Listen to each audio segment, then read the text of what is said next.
player who became a mental health expert when he realized the power of therapy. And it is now his mission to help others live their best lives. His book, Just Heal Bro, is out now. Would you please welcome Jay Barnett? Hey. Thank you for having me, Sherri. I'm so glad you're here. So many questions for you. But first of all, you were a professional football player. So how did, from being a professional football player to becoming a therapist, what happened there? A lot happened. Let's just say that. So for me, after football, I lost my sense of identity and just my self-worth.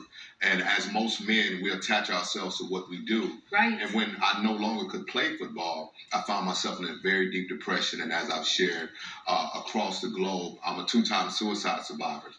And so after surviving my second suicide attempt, I realized I needed to get some help because football was how I coped. It was my self-medication, you know. Right. It was my drug that I used to kind of cope with my childhood pain, not having a father to celebrate me at that time, and just not having a man to really be present in my life. And when football left, I didn't have the coaches anymore, and I didn't have that camaraderie. You know, it's very interesting because you say, and I know this too, that men have a lot of trouble expressing their feelings. And you say that this starts when they're born. Absolutely. I think the way boys are socialized, you hear boys shouldn't cry, you hear that man up. Those terms, what it does, it teaches a young boy psychologically to repress his emotions. And if you learn how to repress your emotions, you never really learn how to express them. And so for most boys, it comes out in anger. And so that becomes the only emotion that we learn how to express. And what I've been doing with my book and even on the Just Heal Bro tour is encouraging men to journal. I believe the man who finds his voice finds his way. And I found my way through journaling.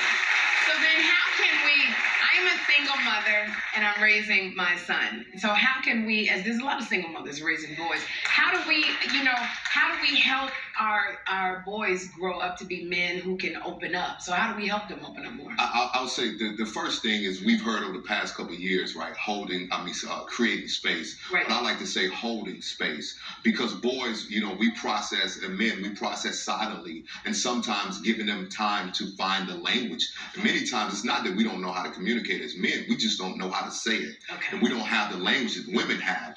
And again, from the childhood, women are encouraged. Tell me how you feel. And boys, when they cry, it's kind of like, hey, you know, you don't do that.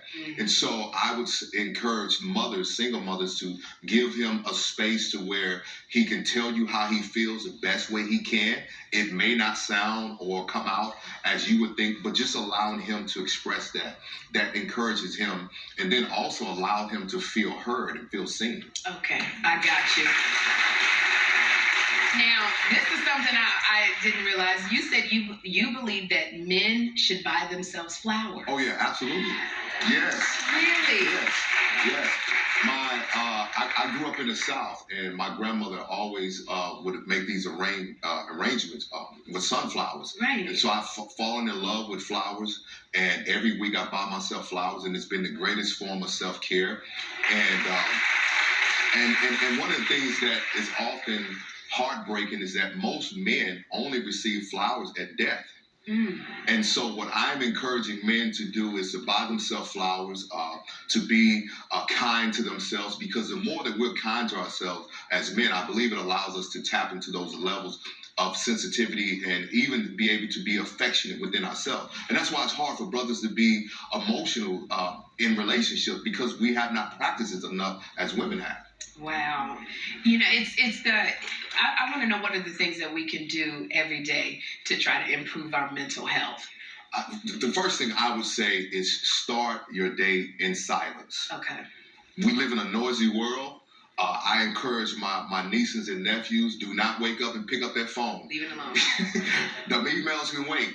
Them text messages, the DMs can wait. I believe when you start in silence, you give yourself an opportunity to collect yourself.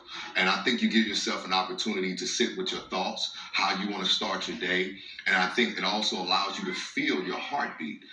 Anytime you can feel your heartbeat, I think there's a sense of gratitude. Number two, I would say setting boundaries that benefit you. Oftentimes, the boundaries we create benefit others. Okay. Learning how to leave work at work and allowing that boundary to be solid. That way, when you get home, home is where you can unpack, where you can debrief, decompress, and I think. Wow, so much stuff. So start the day in silence, set boundaries that benefit us. Yes. I love this. And then lastly, I would add, be kind to yourself. Be more. We live in such a critical society, and I think as individuals, we need to be more compassionate toward ourselves, and not be so hard on ourselves. We all feel like we're in this race, and I encourage all of my circle is everybody has their own journey. But as you're on your journey, just give the attention to yourself that you need so you can be the best version of yourself.